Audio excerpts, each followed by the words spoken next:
Hello health seekers, this is me again, coming back from the mountains. If you follow me on Instagram, you know what I'm talking about. These last few days over the weekend, I was camping out in the wild pretty much. No trails, no nothing, and we were with the Health Avengers team building a nice playground for us to train at and get to know each other and build programs for you and whoever is curious to expand their horizons and reach new levels of potential. We had a great time. We feasted like beasts. We ate about like 30 pounds of food, like a lot of meat, a lot of raw butter, raw cheese, a lot of raw meat too. We cooked the foods on the templates that we found over there in the environment, in nature. And these templates get hot pretty quick and they're solid, they don't break.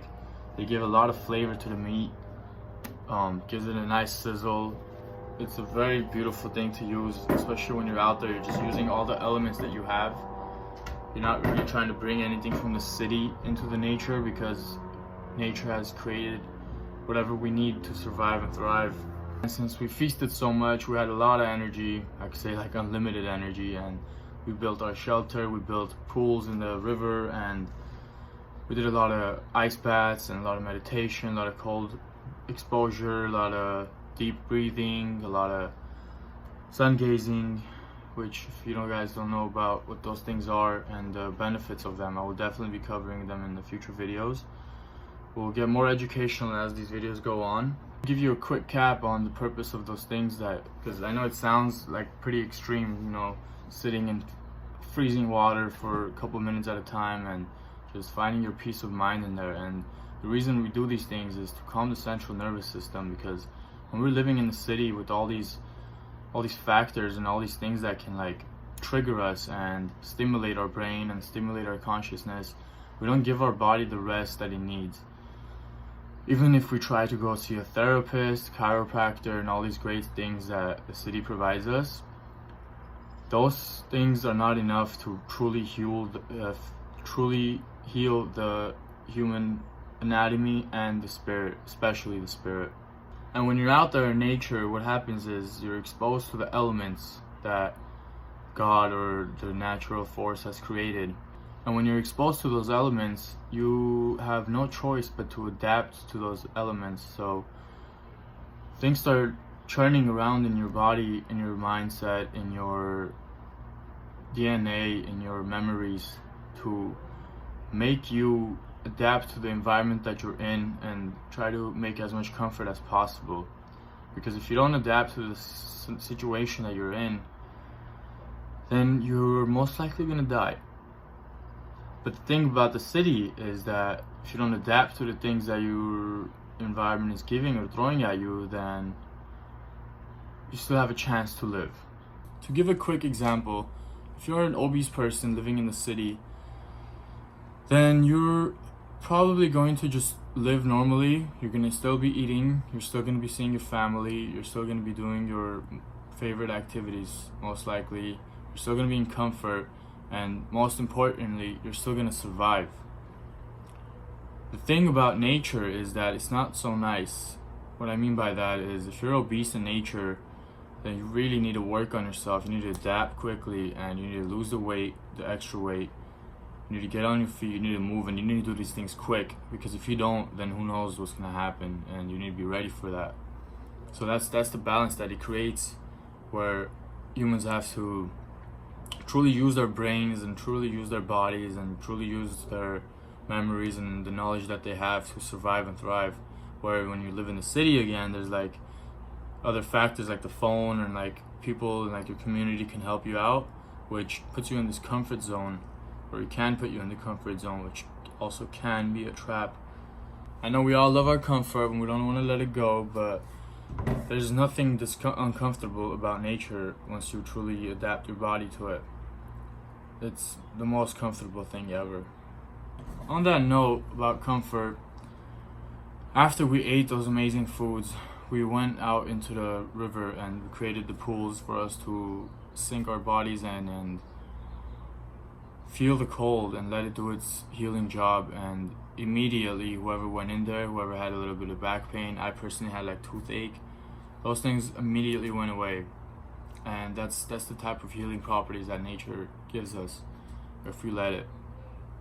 And along with the cold plunges, we meditated a lot, and like just being in nature is meditation itself. Seeing those details in the trees, in the ground, in the grass, all those things are very beneficial for the mind to see, because whenever we're in the city again, things are not as detailed. What I mean by that is things, especially in the modern city, there's like everything's kind of just like one colored or like one surfaced, and things are very minimalistic, right? Like that's the trend.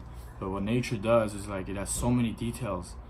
So just being in nature and observing those details is very beneficial for your brain and your memories to see that, because for thousands of years our ancestors have seen these things, and now we're stepping into a certain time where we're not seeing these things anymore, these details in nature, dangerous details too, like seeing bugs or seeing an animal that can possibly poison you or kill you or eat you.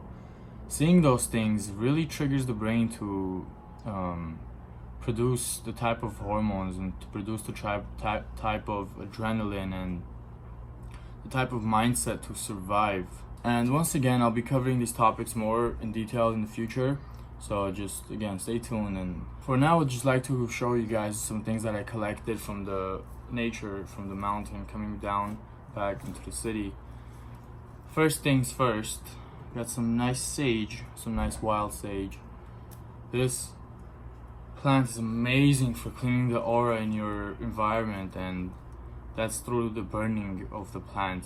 So the essences come out, the essential oils come out, and the aroma of the plant really calms the mind also, and helps you to focus and clears any like old energies that you've had throughout the day.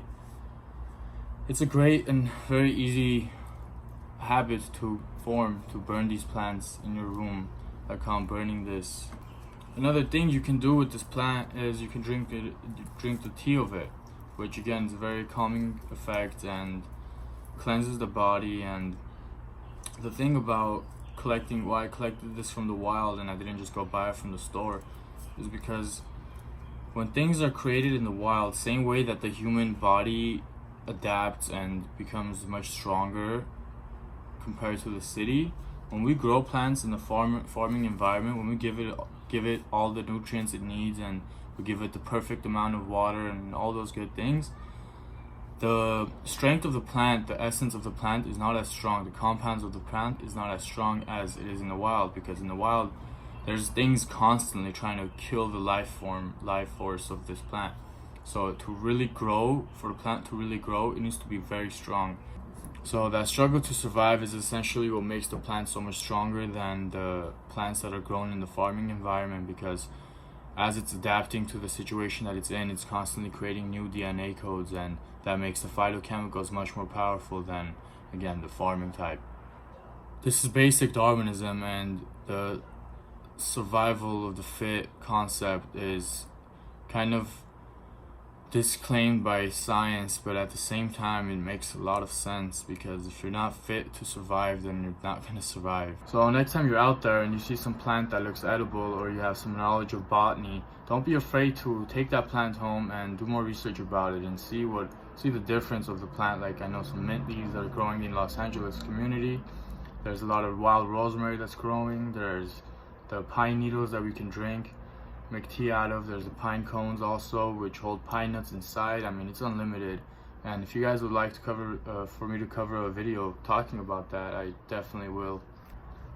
So as I collected the plants, the team got ready to leave, and on our way out we decided to take one more cold plunge and wash ourselves clean before we left back into the city. And as we were in the river, we found an area where there was very clean sand. I mean, you can literally see the minerals in the sand. And here it is, just to give you a quick look. We pretty much sat in the sand and we scraped our whole body with the sand. And again, it's a very mineral rich sand, and this is not dirty, guys. I make this joke, I say dirt is not dirty, because truly this is much more cleaner than any type of any type of chemically processed shower, like shampoo or anything like that. The claim that these suppliers, these cleaning suppliers make, that they're killing 99.99% of bacteria is essentially wrong, because we shouldn't be doing that. The human body consists more of bacteria than human cells. So let's let that run through in your mind for a sec, because we're literally living in a universe inside of our own bodies. There's other life forms on us that we're not even aware of. And I mean millions of them. Like, there's millions of bacteria cells on us that's not us, you know. That's essentially an alien life form that's on our bodies. I know it sounds kind of crazy, but that's the truth. That's just the perspective to look at it.